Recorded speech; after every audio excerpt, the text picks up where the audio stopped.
दोस्तों, आपने 2025 के बिहार विधानसभा के नतीजों को देख लिया होगा।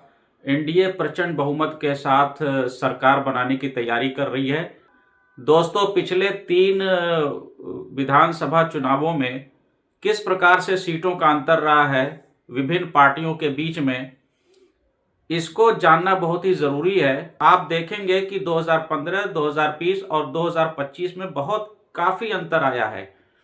तो इसको ज़रा हम समझने की कोशिश करेंगे इस वीडियो के माध्यम से, और ये वीडियो आपके लिए बहुत ही इंटरेस्टिंग और इन्फॉर्मेटिव रहने वाली है। दोस्तों, आप कहीं मत जाइए, वीडियो को अंत तक ज़रूर देखिए। बिहार में जो वोटर टर्नआउट की बात करें तो पूरी जो जो मतदाता है जिन्होंने वोट किया उनकी प्रतिशत की अगर बात की जाए तो 67.13%, 67.13% लोगों ने वोट किया था इस चुनाव में।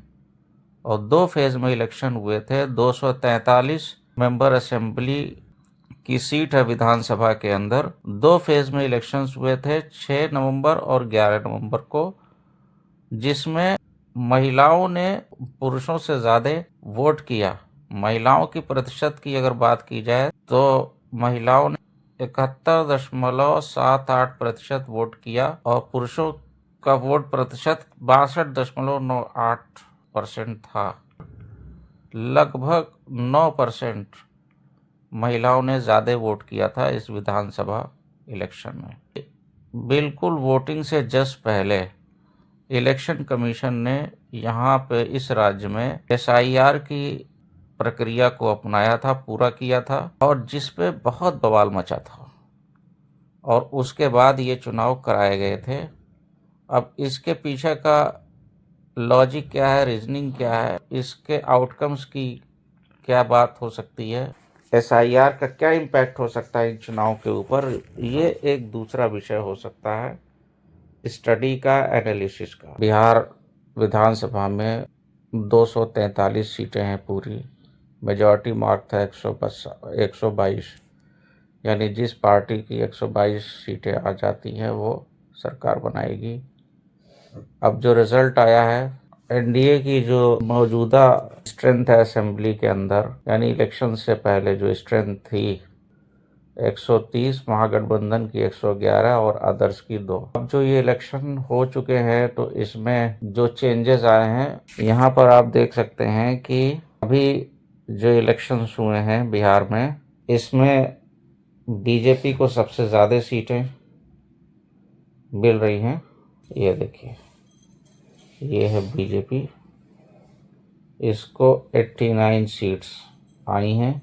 ये है जेडीयू, नीतीश कुमार की पार्टी को 85 सीटें और अदर्स को 28 सीटें, टोटल बनते हैं 202 सीट। अब अगर महागठबंधन की बात करें तो आप देख सकते हैं कि महागठबंधन को सिर्फ 35 सीटें मिली हैं, सिर्फ 35, ये देखिए। और आरजेडी यहाँ पर 25 सीटें, इंडियन नेशनल कांग्रेस 6 और अदर्स 4। और यहाँ पर ज़रा सा एक नज़र डालते हैं कि जो दूसरी पार्टियाँ हैं छोटी, उनकी क्या सिचुएशन है। यह है जन स्वराज पार्टी, क्लियर तौर पर ये आया भैया 0, 0।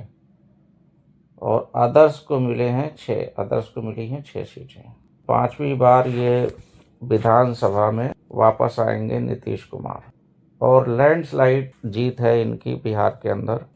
2020 के बाद जो है वो जेडीयू के लिए ये क्लियरली बहुत बड़ी वापसी हो रही है। जो रिकॉर्ड टर्नआउट इस बार हुआ है महिला वोटरों का, जेडीयू ने बीजेपी के साथ पार्टनर किया है, तो बीजेपी सिंगल लार्जेस्ट पार्टी उभर कर सामने आई है। महागठबंधन जो जिसमें सबसे बड़ी पार्टी आरजेडी थी, यानी राष्ट्रीय जनता दल, तो उसके लिए ये बहुत बड़ा सेटबैक रहा ये चुनाव, बहुत ही बड़ा सेटबैक, यानी कि हिस्टोरिकली बहुत बड़ा सेटबैक। कांग्रेस के लिए भी ये बहुत बुरी खबर, क्योंकि इससे पहले ये डबल डिजिट में थी। जो एग्जिस्टिंग विधानसभा है, जो अब तो इलेक्शन होने के बाद इसका टर्म ख़त्म ही माना जाएगा।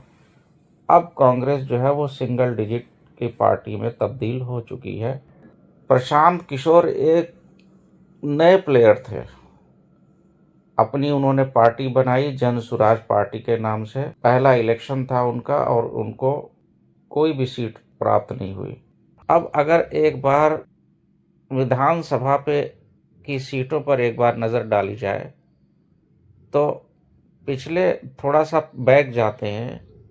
यहाँ पर देखिए 2015 में विधानसभा में एनडीए की कितनी सीटें थीं। 2015 में एनडीए की दोस्तों 58 सीटें थीं। फिर उसके बाद 2020 का चुनाव हुआ बिहार के अंदर, इसमें एनडीए को हासिल हुए 130 सीटें।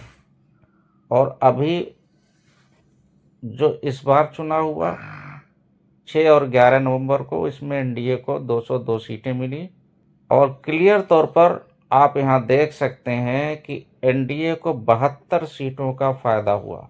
ज़बरदस्त उछाल। अब ज़रा महागठबंधन की बात करें, पिछले 3 चुनाव का अगर आप कंपैरिजन करें तो महागठबंधन को 2015 में 178 सीटें थी, जो कि 2020 में घटकर 111 हो गई। और 2025 में फर्दर बहुत ड्रास्टिकली इसके अंदर कमी आई इन सीटों के अंदर, और ये गिर के 35 हो गई।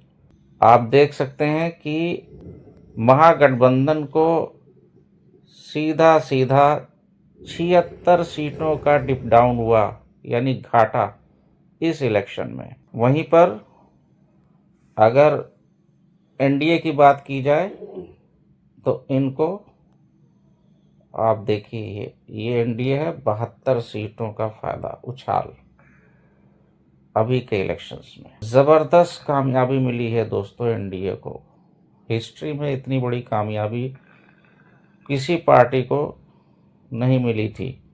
और उसके बाद अब अगर ज़रा अदर्स की सीटों की बात की जाए तो 2015 में अदर्स को जो है 7 सीटें मिली थी, 2020 में 2 और 2025 में 6 सीटें हो गई। अदर्स को जो है 4 सीटों का फायदा हुआ है। ये तो जन सुराज पार्टी 2015 में थी नहीं और 2020 में भी नहीं थी, 2025 में आई है, जिसको एक भी सीट नहीं मिली। तो ये पिछले 3 चुनावों का, जिसमें के हाल के चुनाव है जिसका रिजल्ट अभी कल डिक्लेयर हुआ है, तो ये एक छोटी सी एनालिसिस है। आप यहाँ पर क्लियरली देख सकते हैं कि एनडीए को ज़बरदस्त तरीके से 72 सीटों का फायदा मिला। दोस्तों ये वीडियो आपको कैसा लगा कमेंट बॉक्स में अपनी राय का इजहार जरूर करें। और हमारे चैनल सल्लूज इन्फो मीडिया को आपने अभी तक सब्सक्राइब नहीं किया है तो इसे जरूर सब्सक्राइब कर लें। दोस्तों वीडियो को आखिर तक देखने के लिए आपका दिल से शुक्रिया।